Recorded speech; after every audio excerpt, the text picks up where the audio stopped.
Hi, it's me, Ingrid INFP, and I'm going to be talking about diabetes in this video, and I am doing this as part of a series on the Heart-Lung Days, which I did in Stockholm, and it was 2 days with the biggest specialists in Sweden, basically, on cardiology and pneumology.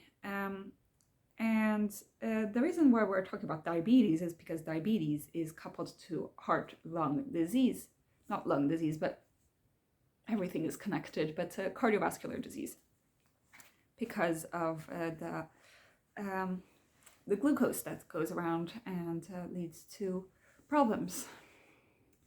And how do we diagnose diabetes? At the moment, it's like this. A fasting blood sugar over 7.0, or a long-term blood sugar called HbA1c, which is probably called something else in English, over 48, or a glucose tolerance test. So basically that you make a person take their blood sugar before and the blood sugar after 2 hours after drinking a whole bunch of sickly sweet sweet drink with a lot of glucose, and then having that over 11.1, and that is venous blood. So one of these at least twice, or like at least 2 of them, or 1 twice, basically. Or that you at some point have the glucose over 11 and you have symptoms, and symptoms like peeing a lot or feeling very thirsty. That's basically the symptoms. Often it takes a long time to figure out that somebody has a disease. They can have had it like a long term beforehand. There is something called pre-diabetes, which leads to a higher risk of getting diabetes. But even people with pre-diabetes can have a risk for cardiovascular disease, more so than somebody who doesn't have pre-diabetes. And there are other complications like retinopathy in your eyes, because it has to do with your blood vessels in your eyes. And the long-term blood sugar reflects how much the blood sugar has been over the past 6 to 8 weeks. So that is a pretty good measure. So having one of those and one of the others means that you have diabetes, basically. That's according to WHO, at least, World Health Organization.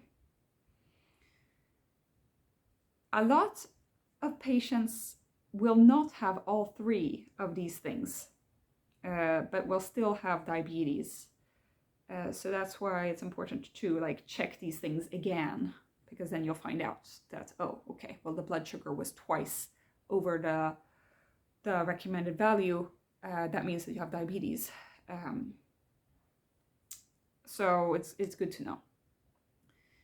And it gives you higher risk for high blood pressure. Together with high blood pressure, high blood, a lot of other things, obesity, PCOS, pregnancy diabetes, high cholesterol and such, and that leads to a lot of problems. Basically, that was just the diagnostics. Next one is the toolbox, basically. What should we do? What is the point of treating diabetes? Basically, we want such a good life quality. This is for every disease. We want a long life, but we also want good life quality. So you want good life quality as long as possible. For younger people, that means prevention. So you want to prevent the diabetes from affecting and giving you complications. But for older people, they might already have the complications or they might not. but the most important is having the best health now, basically. So you need to first look at lifestyle changes, so nutrition, physical exercise, and basically just living a healthy lifestyle. Because we need to, like, everything is coupled together. So the blood sugar is coupled with having high, blood pressure and cholesterol, and all these things are important. Then the number one medication is metformin at the moment. 1 gram a day is pretty much the standard dosage. Usually we start with 500 grams a day because you can get like stomach problems from it. So take it easy.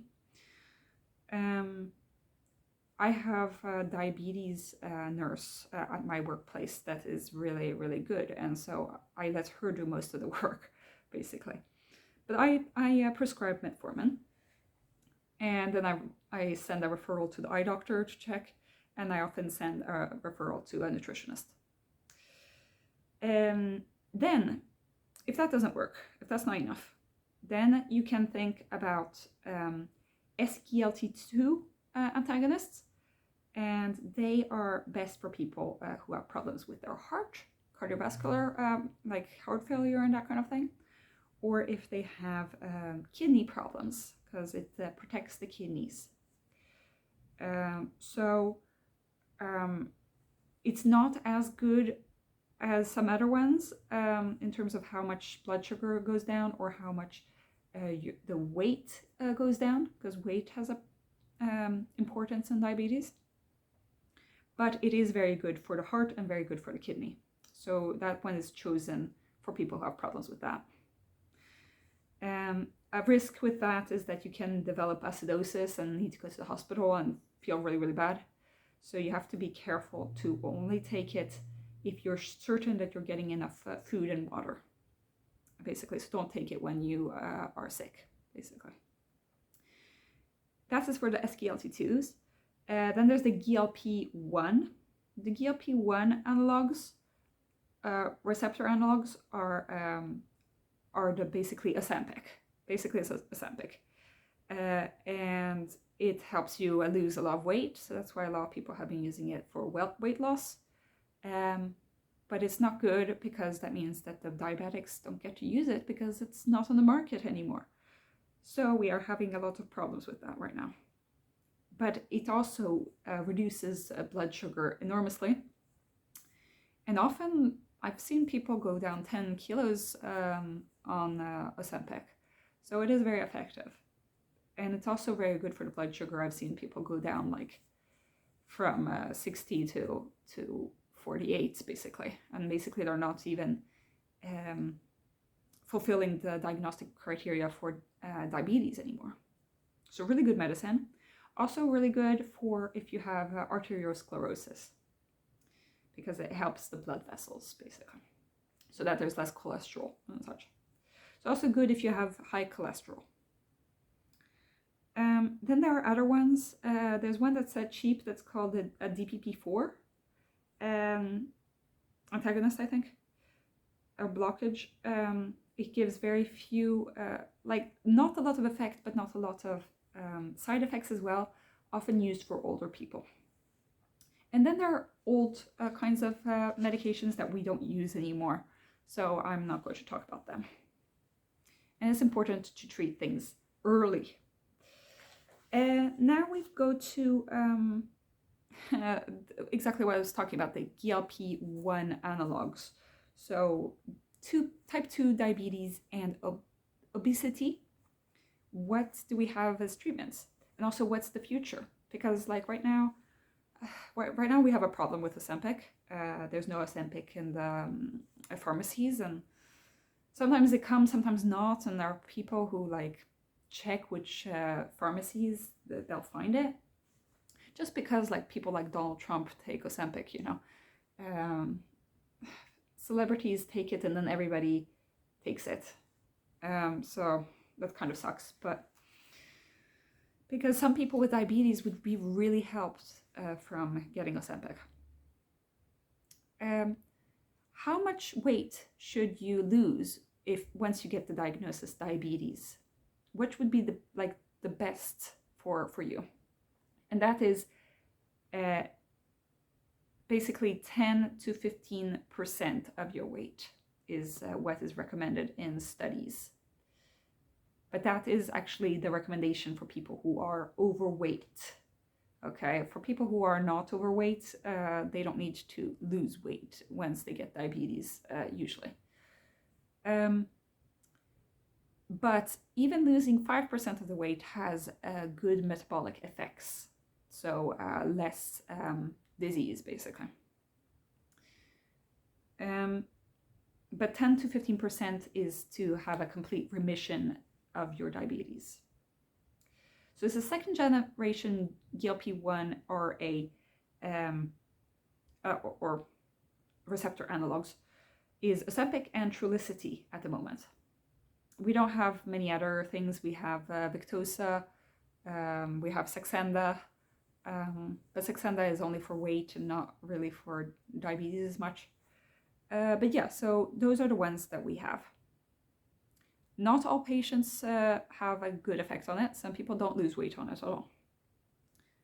It gives a lot of stomach problems, and it is super expensive. That is the biggest problem, basically. It can give, basically the way it works is that it stops signals from the brain that makes you hungry. It also stops the peristaltic, the movements, your bowel movements. So you feel like more full faster. It also helps your body become sensitive to insulin. Okay, my ISFJ friend called me, so I had to interrupt the video. But we were talking about GLP-1 analogs. And it helps your insulin because the problem with diabetes is your receptors in your body and your cells are resistant to insulin. So it helps against that. So your cells can actually take the glucose that they need rather than leaving it out to drown in your bloodstream, basically. The only problem with these GLP-1 analogs is that once you stop taking the medicine, then you regain the weight that you have lost. So the biggest problem is, how are we going to keep that weight reduction? Do you need to take that medicine for the rest of your life? This thing that is super expensive and that isn't fun to use. And at the moment, Sweden is coming out with a new medication that will also, that might have a longer term effect and that might have a bigger effect. You might be able to go down like 20% of your weight, but that also leads to some questions which the lecturer took up, like, maybe you're kind of starving yourself. That probably isn't very good for your health. But they're going to see in their clinical trials how that will work out. So they're working on stuff. But so that concludes our video on diabetes. The next video will be about chronic COPD, a chronic obstructive pneumatic disease. I don't know. It's called something else in Swedish. But we will be talking about that, and then we will have another one which will be about how to the future basically of AI and medicine. So that will be interesting. Have a great day, everybody. Bye.